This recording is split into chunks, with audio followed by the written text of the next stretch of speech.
đây là cụtទាំងអស់គ្នាវីដេអូនេះគឺខ្ញុំចង់បង្ហាញអំពីតកតងនឹងការបញ្ចូលកាលវិភាគហើយនិងការមើលកាលវិភាគ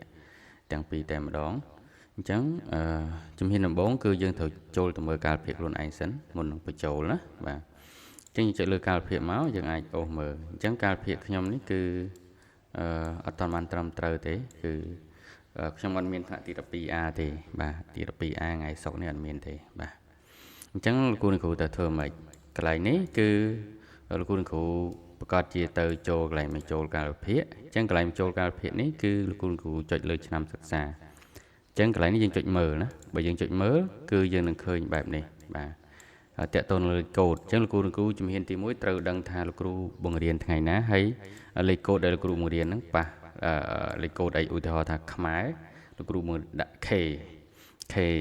K ប្រមាណអញ្ចឹងបាទដូចខ្ញុំអញ្ចឹង IT គឺ IT1 IT លេខ1អញ្ចឹងណាបាទអញ្ចឹងបើយើងចុចបែបនេះកែបានតែយើងចុចបិទសិនគឺយើងចុចលើបញ្ចូលបាទចុចលើបញ្ចូលហើយយើងអូសបាទយើងអូសវាមកពេលដែលខ្ញុំអូសដល់កន្លែងថ្ងៃសុក្របាទយើងមើលថ្ងៃសុក្រយើងដឹងថាថ្ងៃសុក្រពេលល្ងាចគឺថ្ងៃសុក្រគឺយើងមានម៉ោង7 8 8 9 9 10 11បាទ2 3និង3 4 4 5អញ្ចឹងទៅចឹងលោកគ្រូប្រកាសជាឃើញកន្លែង IT1 នេះលោកគ្រូដាក់ពេលដែលចុចលើហ្នឹងដាក់ថាมันអាចកែប្រែទិន្នន័យបានទេ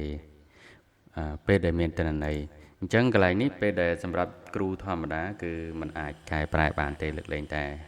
user admin អញ្ចឹងគ្រូអាចត្រូវផ្ដល់ដំណឹងទៅ admin ដែលកាន់គណៈកម្មការឧទាហរណ៍លោកគ្រូប៉ះទី12គួរតែតាក់ទងទៅគណៈកម្មការទី12ដើម្បីឲ្យជួយបដូរឲ្យឬក៏លុបចោលបាទឥឡូវឧទាហរណ៍ថាខ្ញុំតាក់ទងទៅគណៈកម្មការដើម្បីឲ្យគាត់ជួយបដូរអញ្ចឹងគណៈកម្មការគាត់បើកមកគឺ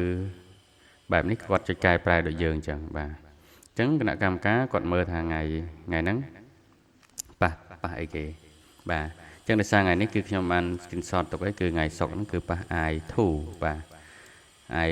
ឲ្យលេខ2ណាបាទអញ្ចឹងខ្ញុំលុបចោលខ្ញុំចុចកែប្រែខ្ញុំអត់ធ្វើទេទុកឲ្យគ្រូគាត់អ្នកធ្វើខ្លួនឯងអញ្ចឹងខ្ញុំចុចកែប្រែមានន័យថាគណៈកម្មការវាយចូលក៏បានគ្រូក៏បានអញ្ចឹងសម្រាប់លោកគ្រូវិញពេលដែលគណៈកម្មការគាត់លុបចោលអញ្ចឹងហើយប្រាប់ថាឲ្យគ្រូនឹងបញ្ចូលខ្លួនឯងជួយត្រួតពិនិត្យមើលអញ្ចឹងណាអញ្ចឹងឥឡូវខ្ញុំបញ្ចូលម្ដងទៀតបាទខ្ញុំចុចកែប្រែ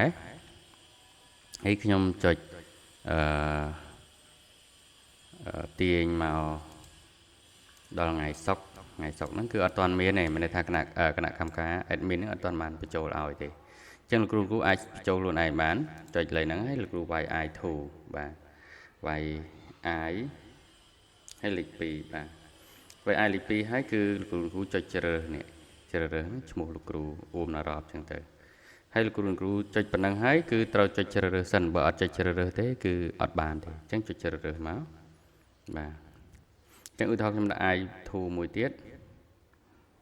ហើយខ្ញុំអត់បានជ្រើសរើសណាខ្ញុំបានចុចជ្រើសចុចបិទប៉ុន្តែលោកគ្រូឃើញអត់មានជាប់ទេបាទអញ្ចឹងគឺលោកគ្រូចុច I ហើយវាយលេខកូដតាមនឹងហើយជ្រើសរើសបាទចុចលើហើយត្រូវជ្រើសរើសបានវាចេញឲ្យចឹងលោកគ្រូអូសចុះក្រោមផុតមកគឺឃើញមានកន្លែងពាក្យថារក្សាទុកខាងក្រោមហ្នឹងរក្សាទុកណាបាទអត់មានទៅចុចបន្ថែមជួរថែមគឺចុចរក្សាទុកបើចង់រក្សាទុកនេះចុចបោះបង់មកបាទអញ្ចឹងចុចរក្សាទុកបាទគ្រូអាចមានសិទ្ធិបានប៉ុណ្ណឹងឥឡូវយើងចាប់ដើមចូលទៅកែម្ដងទៀតថ្ងៃសុក្រអញ្ចឹងគ្រូចុចលើហ្នឹងមកគេដាក់ថាมันអាចកែបានទេអញ្ចឹងបញ្ចូលបានតែម្ដងទេបាទកន្លែងណាដែលអត់មានចេះបាទកន្លែងអត់មានចេះគ្រូអាចបញ្ចូលបានលើកលែងតែមានទិន្នន័យក្នុងហ្នឹងហើយបញ្ចូលអត់បានទេបាទ